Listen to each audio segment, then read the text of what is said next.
what you're waking up to as far as news is concerned, and this has to be on the dailies. I want us to start with the People Daily, and the top story on the People Daily says why 2027 polls remain in limbo. Crisis as authorities rush to set up election agencies. Experts warn delay in review of constituency boundaries within legal timelines could plunge the country into constitutional quagmire. This is a story on page 4 of the People Daily. Of course, you can grab your copy and get to read that particular story. Another story making headlines on the People Daily is shock over 1.6 billion used to count fish in the ocean. This is a story on page 3 of the People Daily, and let me just take you through that. Lawmakers were yesterday shocked to learn that the Ministry of Mining, Blue Economy and Maritime Affairs spent 1.6 billion to count fish in Kenya's zone of the Indian Ocean in the 2023-2024 financial year.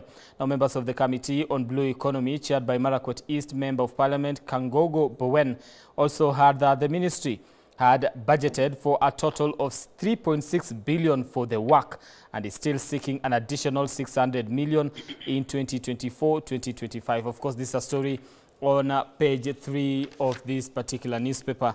Another story making headline here is, of course, Adani stocks Bangladesh over 500 million power debt. This is a story on page 16 of the People Daily. Kenya Power denies link to school fire. Page 5, and athlete killer also succumbs to burns. This is a story on page 6 of the People Daily. Let us take a look at what's making headlines on the Daily Nation. And top story on the Daily Nation says why Raila MPs skipped Ruto meeting. Of course, silent rebellion. Some ODM members of parliament from Nairobi boycotted a State House meeting with President William Ruto on Monday, exposing simmering tension and a silent rebellion against a recent deal that brought opposition chief Raila Odinga and his party into a broad-based union with the ruling Kenya Kwanza administration. A story on page 4 and 5 of the Daily Nation. Another story making headlines. It was an us. Police deny killing 3 in night shootout. Now, the men's bullet-riddled bodies were taken to the mortuary yesterday morning by police officers who insisted they knew nothing about the death. Halted, court now puts the brakes on proposal to lease out JKIA. The High Court has temporarily suspended the government's proposal to lease the Jomo Kenyatta International Airport to Indian conglomerate Adani Enterprise for a period of 30 years.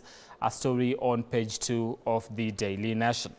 Fresh wave of school unrest sparks alarm.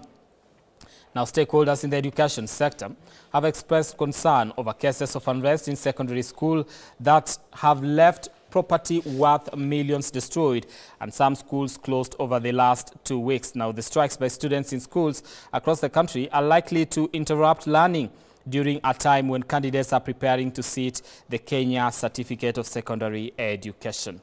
All right, that is a story at the back page of the Daily Nation. Let us take a look at what's happening on the Standard. Top story on the Standard says, make or break for Ruto in cash crisis. Now, if law is struck out, that is the Finance Act 2023, Kenya will suffer unprecedented financial crisis and lead to a default on national debt. The government warned as it scrambled a vigorous appeal at the Supreme Court to overturn an appellate court's decision, even as respondents said statutes is fatally flawed. This is a story on page 4 and 5, and of course that particular proceeding will be continuing today. And another story making headlines here, MPs query fishy 1.6 billion spent on marine sensors. Now, it was allocated 3.6 billion shillings for fish stock assessment over the 3 years beginning 2023. And 1.2 billion amount has been spent in each of the phases. Of course, we'll be getting into that with my panelists here. And of course, another story just making headlines now on page 2, the same like we've read in the People Daily and also on the Daily Nation. Its court puts Adani JKIA deal on ice. A story on page 2 of this particular newspaper. ODM succession was explored as more enter fray. It's a national story on page 6. And Mount Kenya this way, that way. Which direction exactly? Story on page 9. We'll be getting into that as we look at the state of the nation in our conversation this particular morning.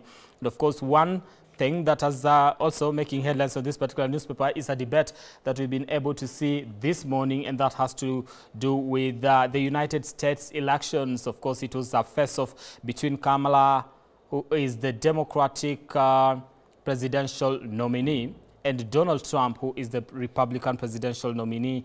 The story on page 23 of the Standard. Of course, fans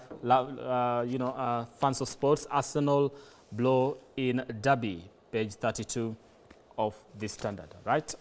Now, we want to get into the details of some of these particular stories and just brush through them quickly as we gear ourselves to our conversation this particular morning. I want us to start with the Daily Nation, and we are talking about why Raila MPs skipped Ruto meeting. President had invited MPs for a tour of city housing projects. They were no-show. Some of them, seems like a silent rebellion despite the talks of a broad-based government. A story on page 4 and 5 of the Daily Nation. I want to start with Rachel Molo, who is a governance expert. We are in a broad-based government. We're supposed to some extent, we call it broad-based, but we know it's more of two political factions came together and decided let's do this.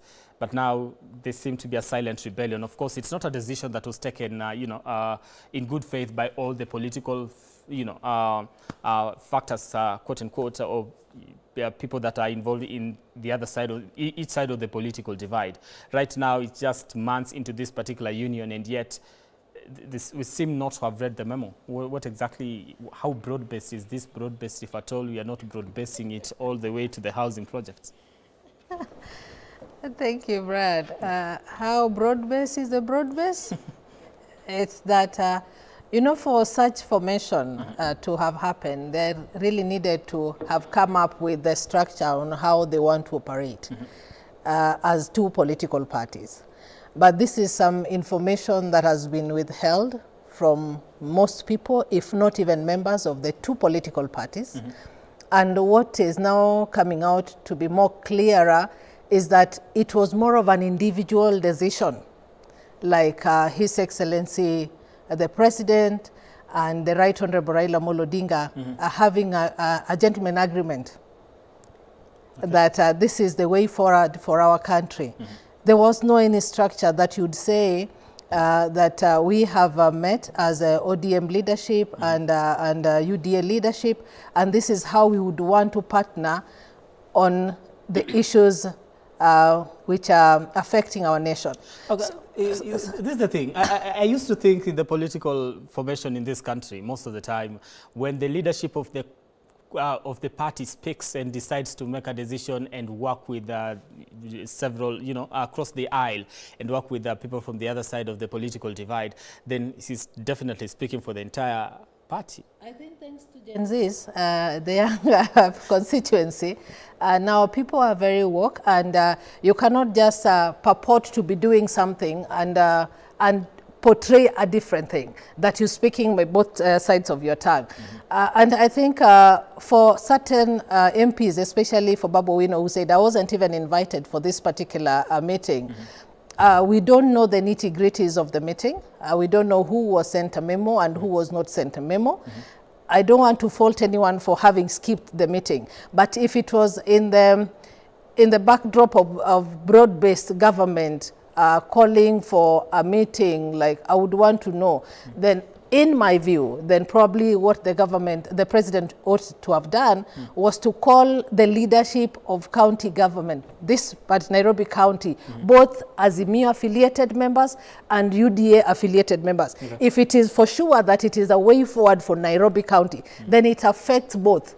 Why only focus on ODM leaders? So I think reading from the signs of people having skipped the meeting, it's speaking loud that, yes, we are in broad-based government, but because we do not understand the agreement or the write-up of this particular arrangement, then we do not just want to walk into something. Okay. But if that were given to the public domain so that people understand, I'd want to believe if the president was to call for another meeting in another zone, then people would understand why we're engaging with the government. Okay.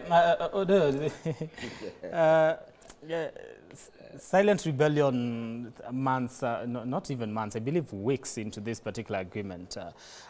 We saw the president take to Nyanza, and those are what we call, very warm welcome.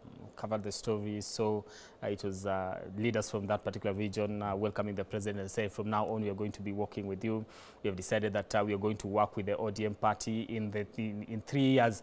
Whoever wants to take the opposition mantle can take it away from the ODM because it's never coming back again. But right now, these are leaders that were, some of these members were invited for a meeting with the head of state, and, they seem to have snapped that, yet we believe that we are actually in a broad-based government. Is he going to have a hard time convincing some of these members and working with the ODM party all the way to 2027? In politics, we are inherently dishonest. That place where you say warm welcome in Nyanza, that is where the problem begins. You've told us that people were invited to State House or wherever they are didn't go. You see, the broad-based government was meant to spread government throughout the country. It wasn't meant to be Luo land only. But the Luo took it too seriously. And I think when Raila Odinga sat from wherever he sat and watched Ruto stroll in Nyanza, I think he said, no, it's too fast. These people are warming up to this guy too fast for my liking. But was that not the idea? That was the idea. But see, you hear the person I'm talking about. Raila Odinga wanted Ruto to have the Luo in his corner, but with a string from his hands to the Luos. Go, come back, clap, laugh, say thank you. That is what he would want. You remember he had said he has slowed down on politics. But immediately he came from China, he convened a political meeting in his Bondo home and talked politics, and more politics, including some that he used to speak before the elections, in which he called for Luo unity, in which he warned those who think Luo can be divided into South Nyanza, Central Nyanza, or North Nyanza, and such statements. And again, there are some profound statements he made when he came back from China, like warning African heads of states to invite China to Africa and not to go to China. And he did not. And he did. In his defense, just wait. You will talk when I finish. I don't know why people want to cut me in. No, we are not cutting in. Let me just talk, and I will leave it for you. Okay, 2 minutes. So, such statements. The problem that those people didn't go there. It's not those people's own thinking. They are incapable of thinking. They have told you multiple times. The Luo politicians, especially those elected in ODM, are incapable of making unanimous binding decision of their own. Somebody must tell them, go, don't go, clap, don't clap. That is what they must do. So I am telling you from here, as an expert in Odingaism, it is Raila who asked them, don't go. He's taking you in too fast for my liking. I need to control you from where I sit. Okay, so if at all what you're saying is it's an instruction from Raila Odinga to this particular ODM members not to go, to this particular meeting, then did he instruct them to, give him a very warm welcome in Nyanza? It is the people who gave President William Ruto the warm welcome. The leadership of that region also was there in terms of yes, it is that.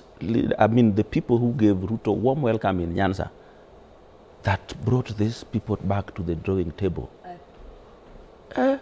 This guy seemed to be taking these people too fast. I think what my friend, actually, Owede is a very good friend of mine, is not accepting, and it's misleading. Is prior to the president's visit to Luo Nyanza, we had also seen how receptive our people were then if you were to compare with the reception that he received, then it's true that Baba still commands majority, if not all, of Luo Nyanza. So if he gives them direction like he did, now I want to work with the president to ensure that our people benefit from this particular government, then it is the reason as to why people's hearts were receptive to the president. Not that he's now worried, whereas he's the same one who told them, now receive the president. I think he doesn't want to accept that without Baba, with all honesty, we all know who Baba is in Luo Nyanza, and even the country at large, that without Baba, the president would not have been received in the manner in which he was received. Because remember, we still had CSS before. We had CS Owalo. We saw the, and PS, not just Omola alone, there's also Kombudo. But have we seen a similar reception? Remember, he's done quite a number of commendable job in Homa Bay. Then what had happened even then? So I don't think if it is right for my friend here to allude that the reception is because people are now warming up to the president, and that Baba is because Raila is jealous. No, it's not. I want to bring in Honorable David Kiplagat, who is the Member of Parliament. So thank you so much for making time this morning. Thank you, and good morning to our viewers. Yes, good morning to you, to the viewers, and to me too. Good morning. Sure. I want us, you came in while we were actually taking a look at the newspapers, and there's a headline here on the Daily Nation that says why Raila MP skipped Ruto meeting.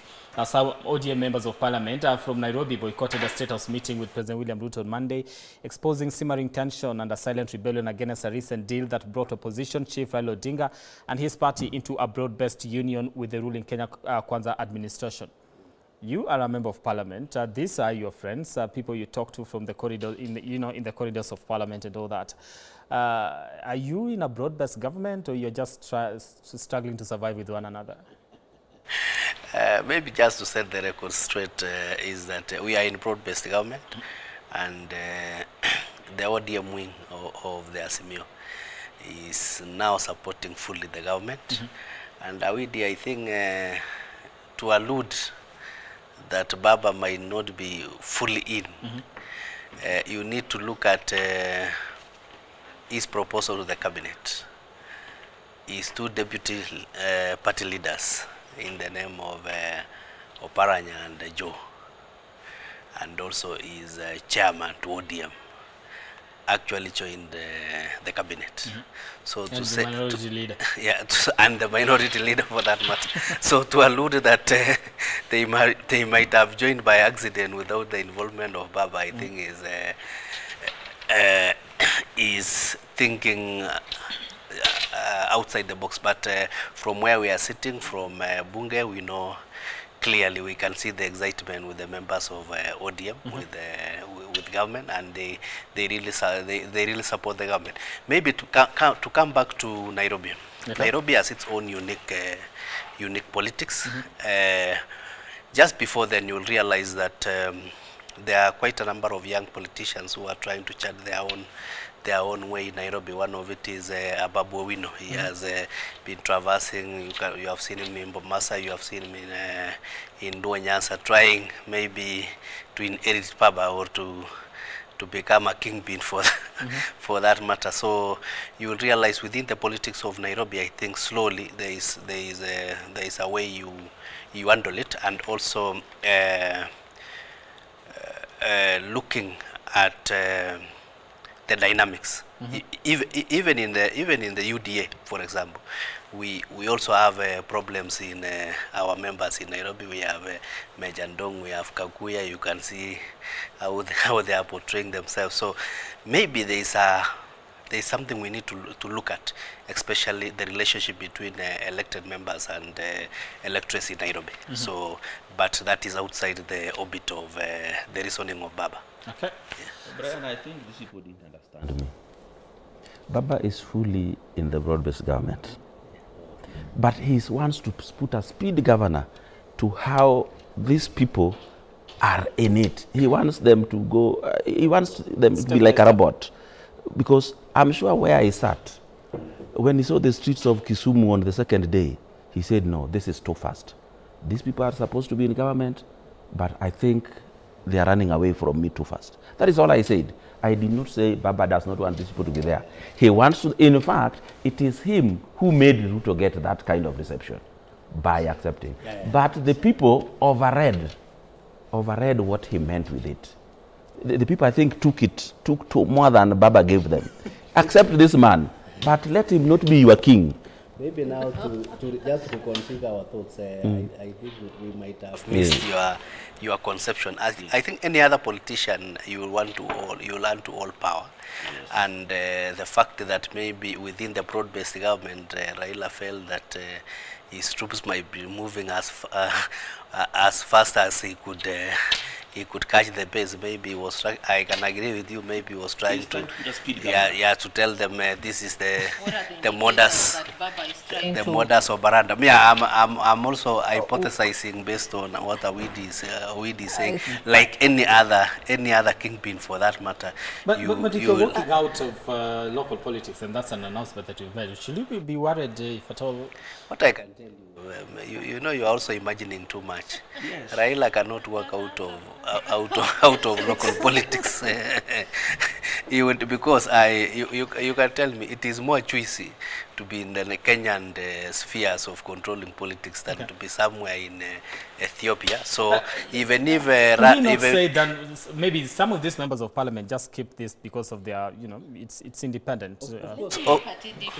So remember, prior to this, we saw the governor for Nairobi also visited Baba, and before then there were some talks of him being impeached. Yeah, we covered that story yesterday. Yes, so I think for the president to call especially the ODM leadership in Nairobi County, I think was just to have a talk and a conversation with them. Remember, Sakaja also had a similar meeting yesterday, where they want us to put their thoughts together and maybe persuade them not to push through, even if it comes to the floor of the assembly, the county assembly, that it does not see the light of the day. Okay. So some of these things are very political. It may not even be to the electorates, but in the bigger picture, are we saving our Sakaja as an UDA governor?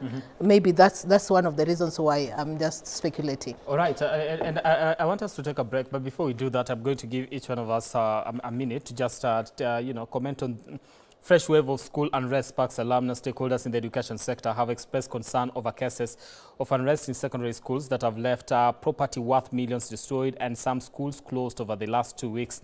Now, the strikes by students in schools across the country are likely to interrupt learning during a time when candidates are preparing to sit the Kenya Certificate of Secondary Education exams. School unrest is something that we've been experiencing in this country for a minute now, and it seems like it's not going away. Let me start with you, Honorable David.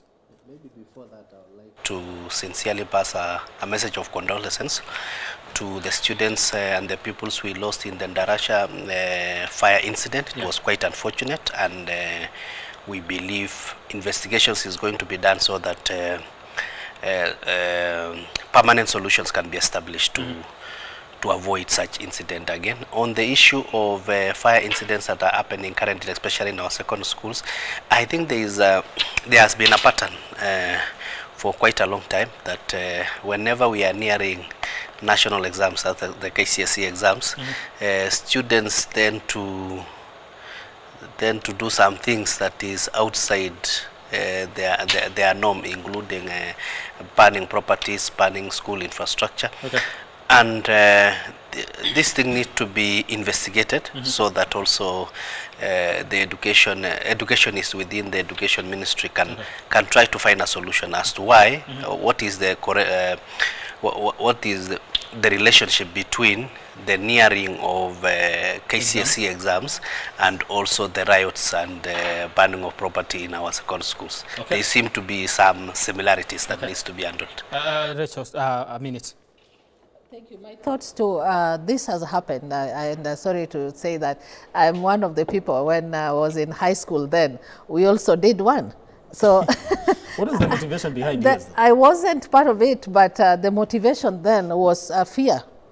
or failure in the exam. So I think one of the things that teachers need to do, or the education sector needs to do, is proper planning and preparation for the examination. Because that fear is what, the intimidation that I'm going to fail is what sparks this. Having been there, and I can tell you for sure, when I got to understand why we were banning school, I was equally shocked that we were not prepared to do what? To sit for an exam. So if there is a proper preparation, except for the Ndarasha, which my heart goes out to the family of the children who lost their lives, most of these cases that we are seeing with high school is just lack of preparation. And that I think can be tamed, because now it is every year in, year out. I think with proper planning on security, then this can actually be stopped. All right. A minute, you want to talk First of all, I must confess that I was once a teacher, and I probably know much more that goes on in schools. First of all, this idea of banning schools, it began when we started removing corporal punishment in schools. There somewhere in the Bible it is said, punishment makes people change their ways, bad ways. And serious caning even reaches the heart. That is written in the Bible. We leave children on their own. They play, especially in this era of exam theft. Some of them hope that exam will be given to them until the very last minute. And these are the bad boys. And then they realize that there's nobody giving them exams, and exams is around the corner. How are they going to face their society, their parents, and their well-wishers? And that is where the stress comes in. And when it sets in, it comes in with anger. When anger sets in, they set schools on fire. But for the Ndarasha thing, I think it is just a coincidence that it came at that time, because in that school, probably the oldest pupils are about 13. And I think that is either purely an accident or purely negligence on somebody that had nothing to do with the students themselves. Okay. All right. I do want us to take a break, of course, on that particular point of school unrest. And yes, some of us were in high school. We banned the fence. We didn't ban the dormitory. This is totally wrong. Right? We take a break. We'll be back in a few.